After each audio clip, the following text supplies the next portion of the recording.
So if you've been following the news cycle, you may have heard that clashes erupted in Jerusalem and that hundreds of Palestinians were injured, and then rockets were fired from Gaza.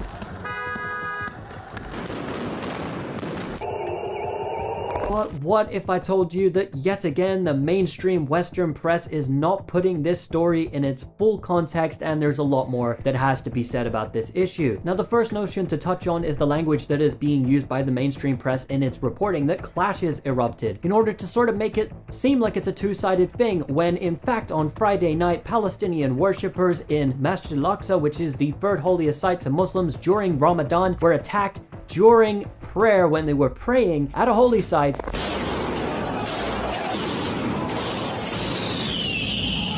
Al Jazeera reports 305 Palestinians were wounded, 228 have been hospitalized, with 7 in critical condition. And this erupted into what you could call then as clashes, but with armed occupation forces on one side and Palestinians with stones and whatever they could pick up to sort of throw at the people coming at them with gas bombs and with rubber bullets on the other side, who are of course covered in protective gear.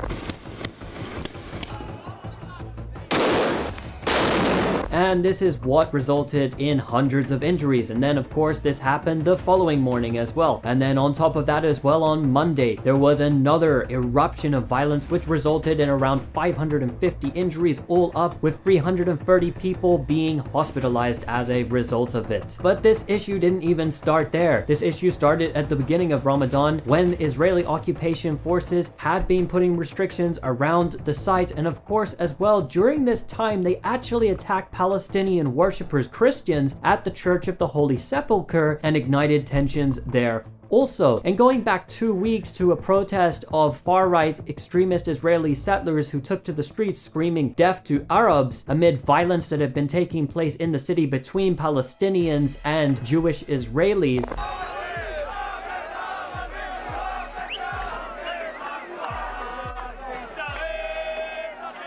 There was then the announcement that a march would happen on Monday to celebrate Jerusalem Day for the settlers, and that these extremist settlers were then going to enter the Al-Aqsa Mosque site. So for 2 weeks, the Israeli government could have prepared and could have stopped this situation from going ahead, and was warned by all of the Palestinian armed factions, but did absolutely nothing. And in fact, Netanyahu has got in with the hardline racist Israeli settler group and actually allows some of these extremists like Otzma Yehudit, the Jewish Power Party, to be part of the government, along with the likes of Bezalel Smotrich, who heads up the Religious Zionism Party. And this figure is actually called for legislation which would make for segregated maternity wards so that Jewish women would not have to give birth in the presence of Arab women. That's how extreme this figure is. So Netanyahu surrounded himself with the settlers, endorsed the settler march.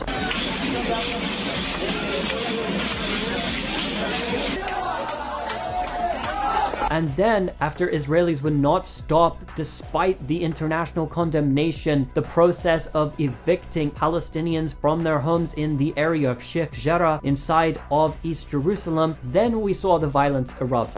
Jacob, you know this is not your house. Yes, but if I go, you don't go back. So what's the problem? Why are you yelling at me? I didn't do this. You are stealing my house. And if I don't steal it, someone else is going to steal it. And so there has been these altercations that have been happening since the very start of Ramadan, and way over 1,000 people have been injured during the process of this. And what you may not have heard reported accurately is the fact that instantly Israel went and killed 20 Palestinians, including 9 children in the Gaza Strip, after the rocket attack had came in. No Israelis were killed in the initial rocket attack at all.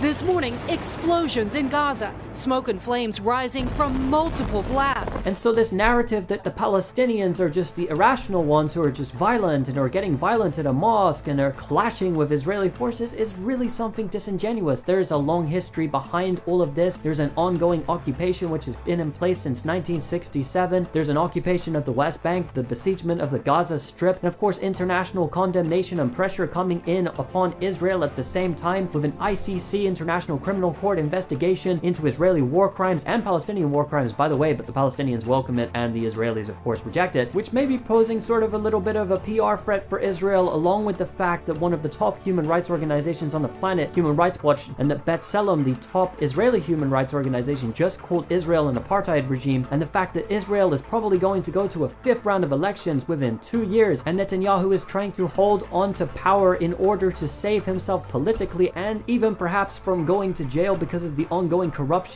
trial that he is on, may have something to do with what we saw in Jerusalem. But if we were to turn to the BBC, they were just clashes. Hundreds of Palestinians were injured, the Israeli police responded, and rockets were fired from Gaza, and there's no other context. And I mean, there's that narrative, and then there's a little bit of what I just told you, which might just factor into this all and tell you a little bit more, at least, about what's going on.